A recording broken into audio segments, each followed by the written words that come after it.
aqui na nossa Rede Brasil de televisão. Já estamos na Mania FM, na GDS Web Rádio Brasil, GDS TV Brasil. Obrigado a todo mundo aí pelo carinho, obrigado a todo mundo pela audiência. Hoje é dia de Júnior Correia. Juninho está aqui para conversar com a gente. Um monte de tema, um monte de assunto para falar hoje, não sei nem qual que nós vamos começar. Tudo bem, Juninho? Tudo bom. Hoje, camisa branca limpa, passada de novo. Você usou suas brancas todas em Brasília.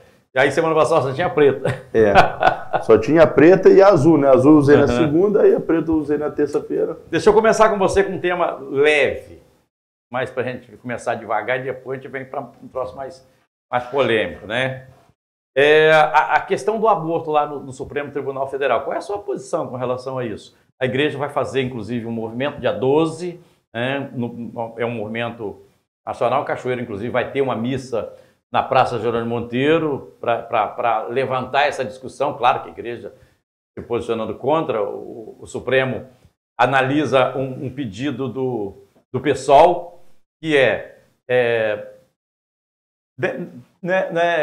tirar da questão criminal o aborto até a 12ª semana. É isso, né? Isso aí.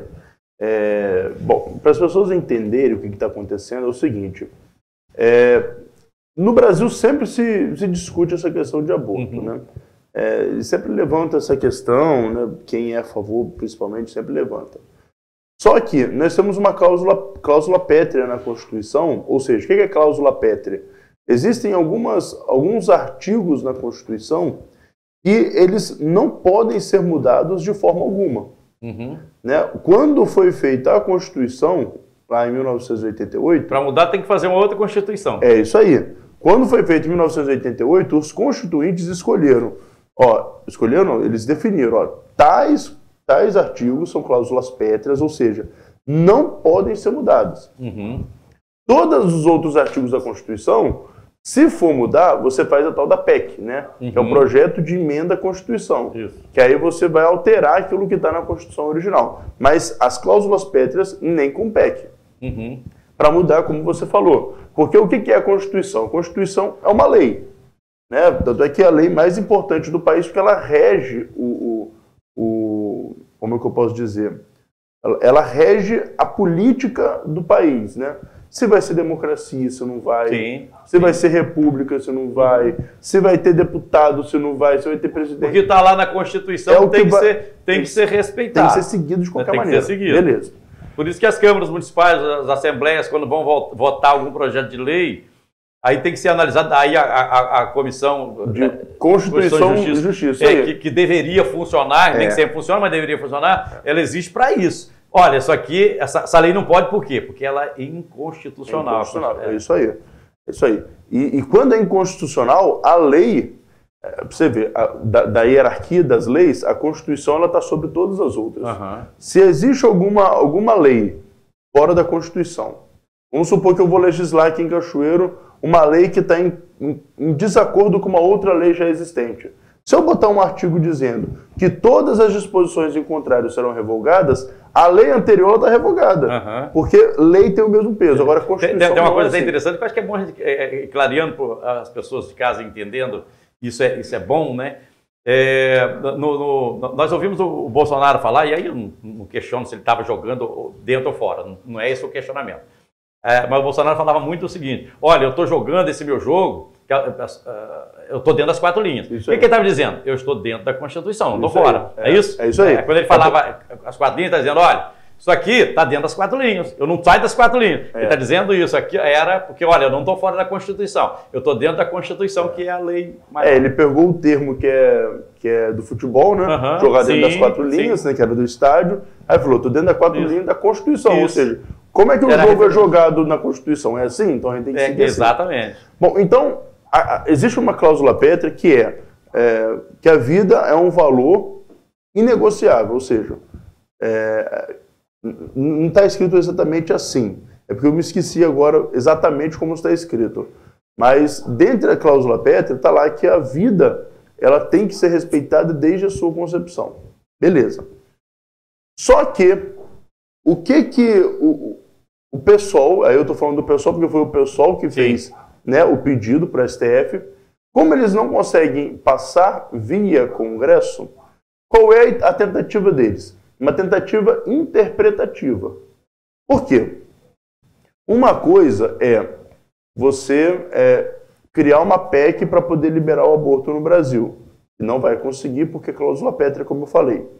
Outra coisa é tirar do escopo criminal de punição quem comete o aborto. Então, quando o pessoal ele tenta descriminalizar, é igual a ideia de descriminalizar a maconha ou qualquer outra droga, né?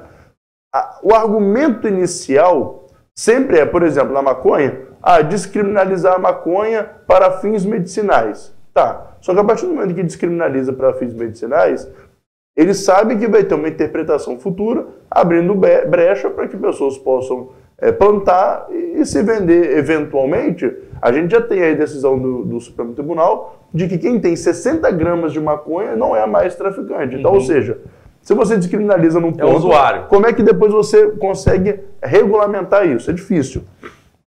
A descriminalização do aborto até a 12ª semana, ela vai tirar do crime aquele que, não só a mãe que busca, mas o médico que aplica o aborto. A ideia é justamente criar um precedente para se ampliar o aborto em todos os outros casos, porque começará a ter as interpretações do judiciário. Então, esse é o perigo que a gente está vivendo agora com o julgamento no STF para tirar o crime da prática do aborto. E aí vem os debates, nós estamos debatendo aqui agora, nós dois, estamos conversando sobre isso. Aí tem as igrejas protestantes ou católicas que vão no outro campo, né, que é no campo da fé, um outro debate. Mas a gente precisa lembrar que o Supremo ele vai analisar a Constituição. Deveria. É ou não? Ou você fez assim porque você não está acreditando? Deveria. Olha, eu estou um pouco cético em relação ao judiciário, porque há um bom tempo o judiciário, e isso é muito comum a gente ver. Quando se fala em segurança jurídica, e ano passado a gente falou muito de segurança jurídica no Brasil, se deve muito ao judiciário também. Por quê?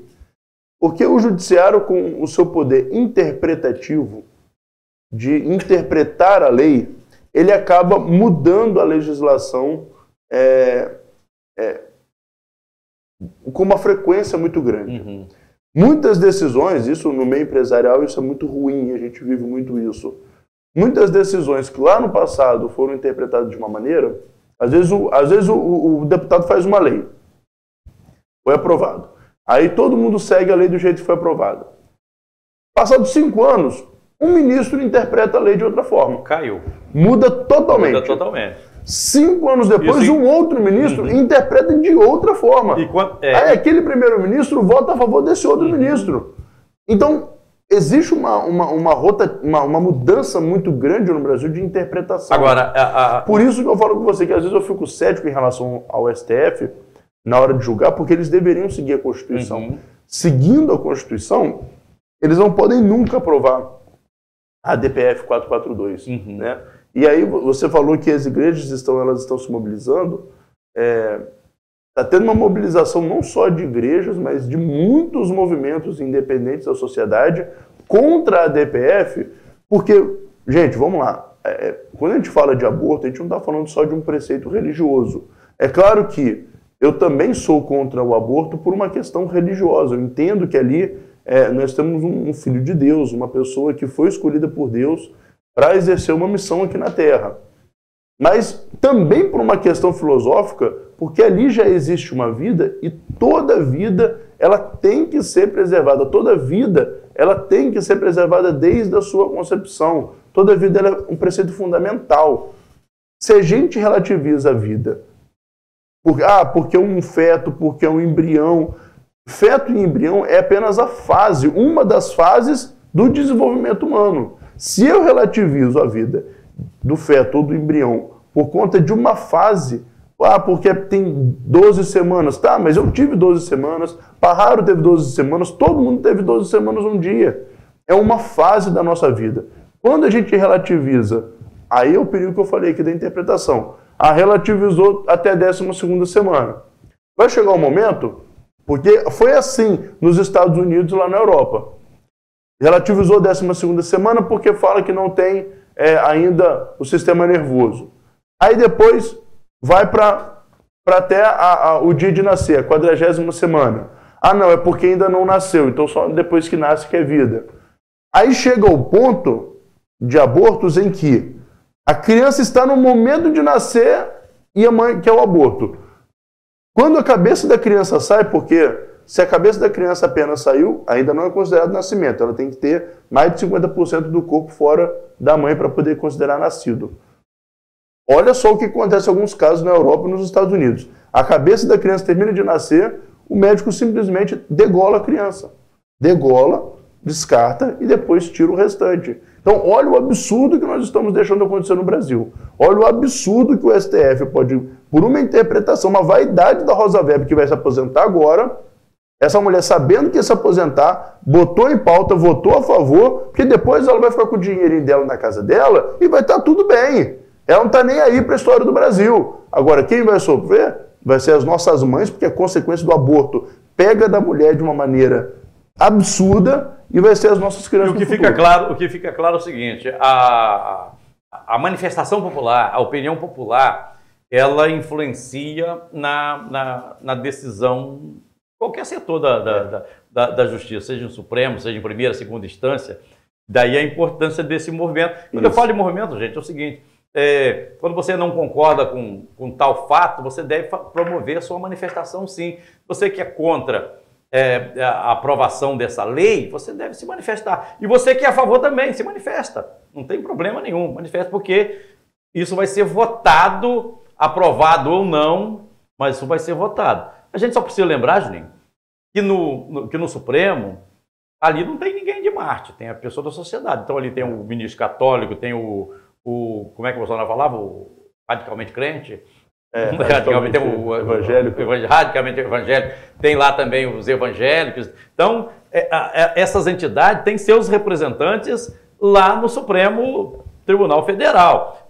Uma opinião particular. Ali eu sei que tem ministro católico praticante de missa todo dia. Vamos ver como é que vai botar isso. O negócio de católico, eu tenho um piatá que fala, eu sou católico não praticante. Não eu nunca vi um negócio de católico. Igual o cara fala assim, eu sou feio, mas eu não sou praticante, não. Eu sou... Deixa eu puxar o intervalo comercial e voltamos na sequência já. Segura aí.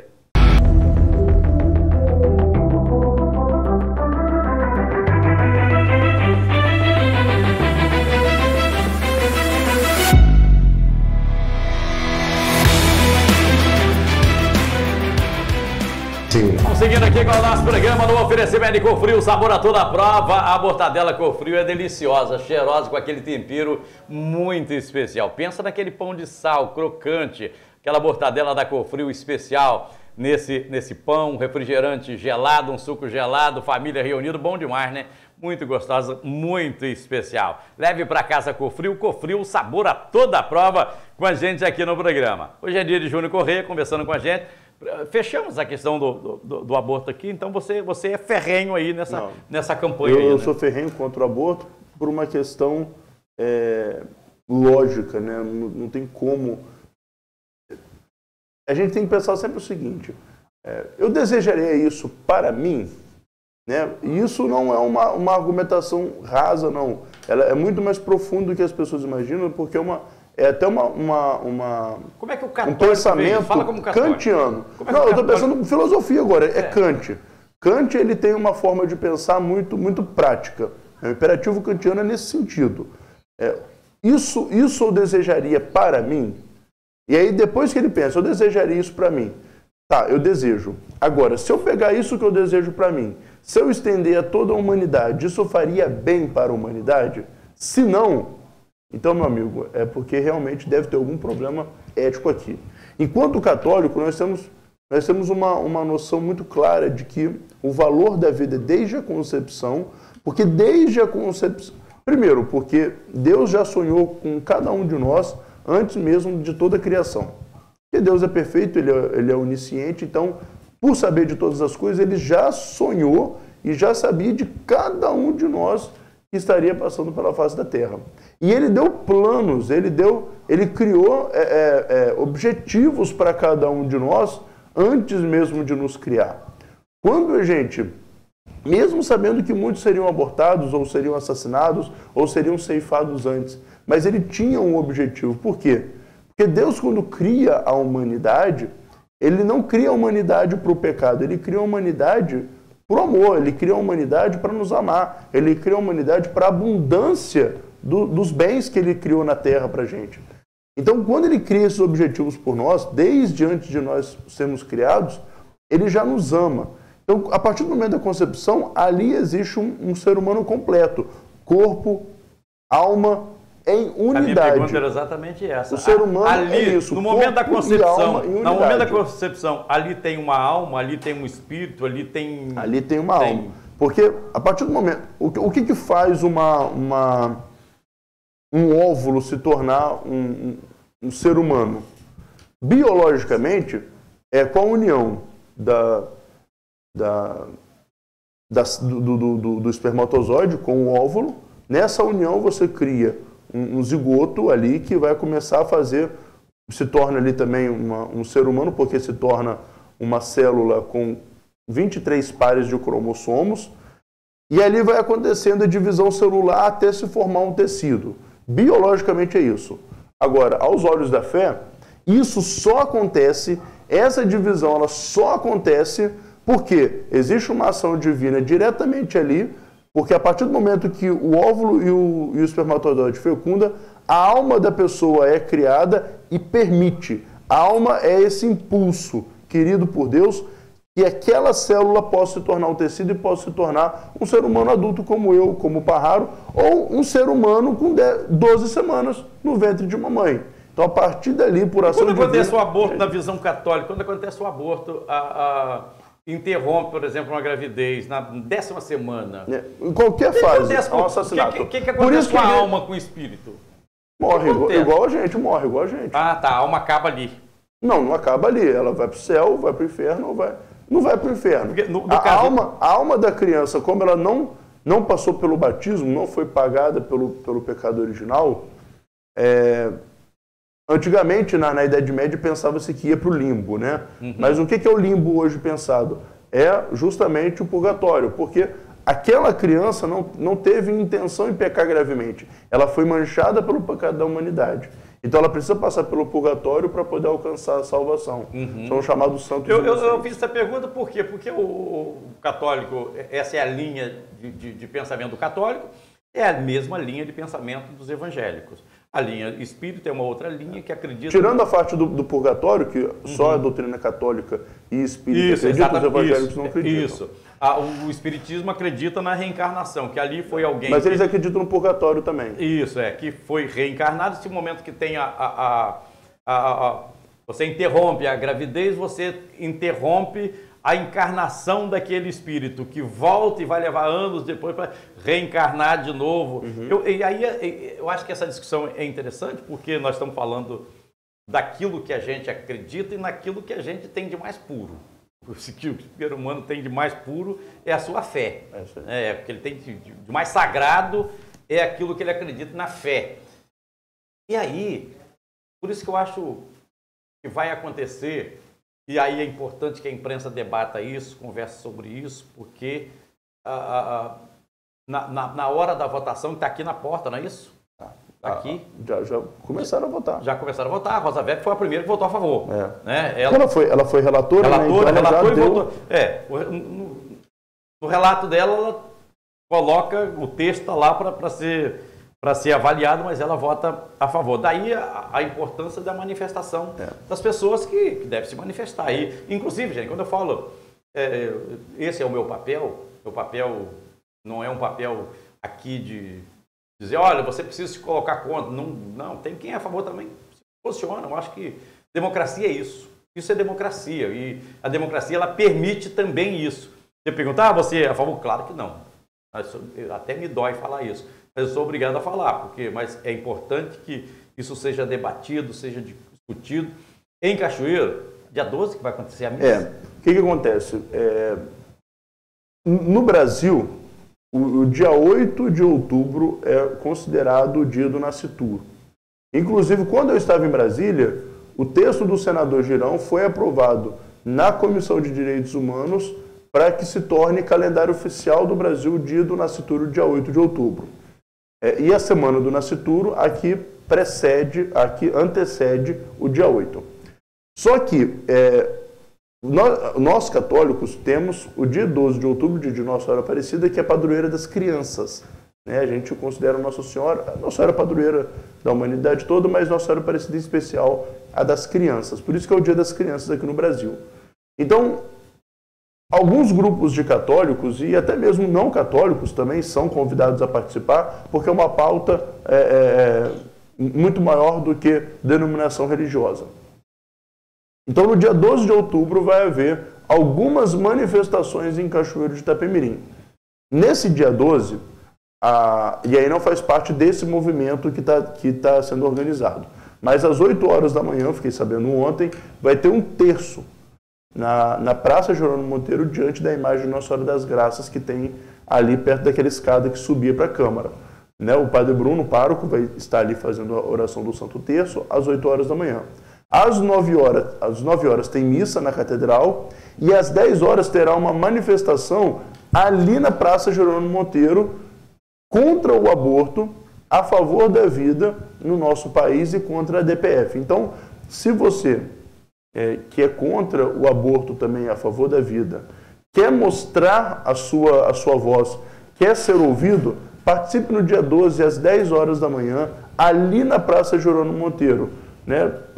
O grupo de pessoas já está se movimentando, já tem cartazes sendo confeccionados. A gente quer mesmo fazer uma manifestação pacífica, ordeira, mas que mostra que o povo brasileiro é contra o aborto e a favor da vida. Por isso que foi até uma vitória, a oposição conseguiu lá no Senado o número de assinaturas necessárias para poder se pedir um plebiscito em relação à questão do aborto, para que consulte a população, para saber o que a população acha.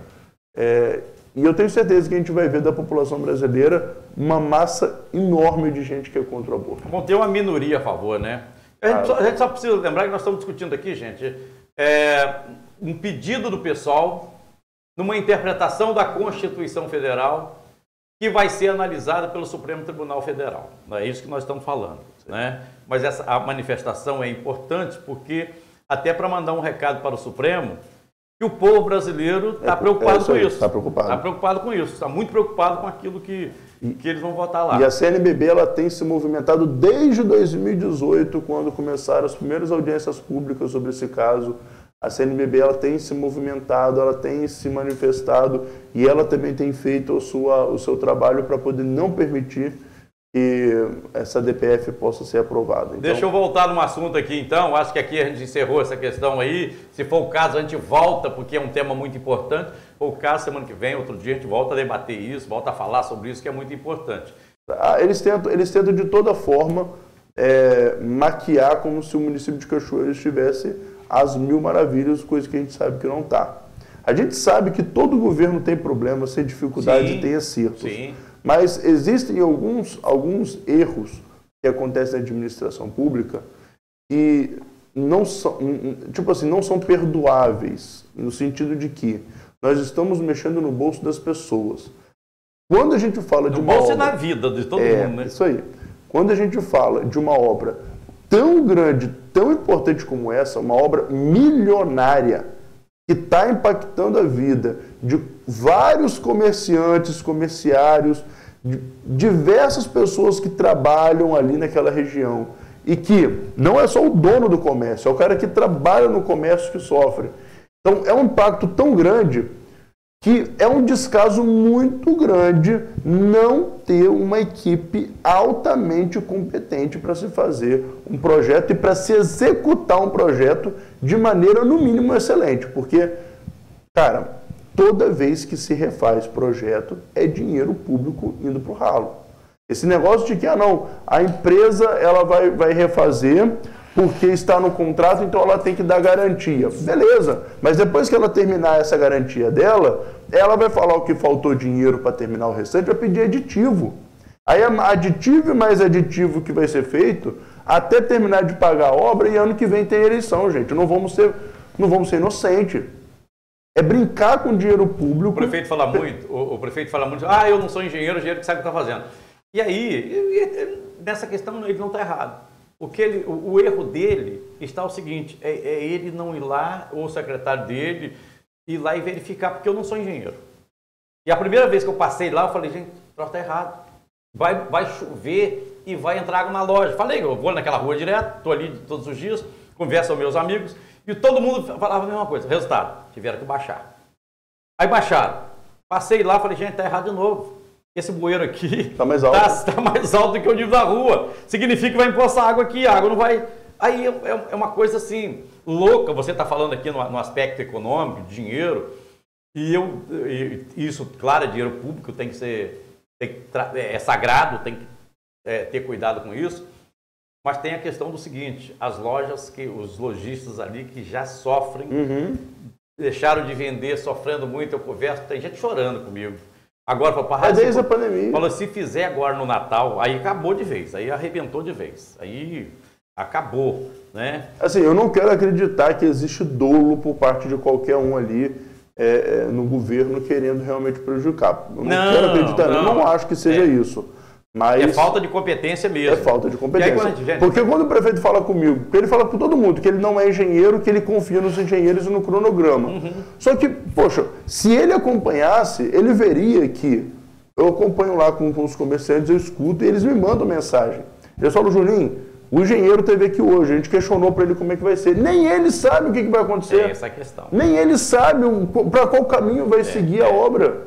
Então, assim, até hoje eu não sei o que está acontecendo ali, em frente às lojas ali, aqui em frente à Praça Roberto Carlos, né? Que eles fizeram aquele concreto. Para que ele está fazendo aquilo? O que é aquela obra? Eu converso ali com o pessoal responsável pela obra, e a fala é sempre essa. Nós não sabemos. Aí eu, tá bom e tal, porque eu até, de repente, eu imagino, Parrara é jornalista, vão falar, Parrara vai falar no ar e tal, vai dar problema, então não, vou falar que nós não sabemos, é melhor, e eu respeito muito isso, a opinião.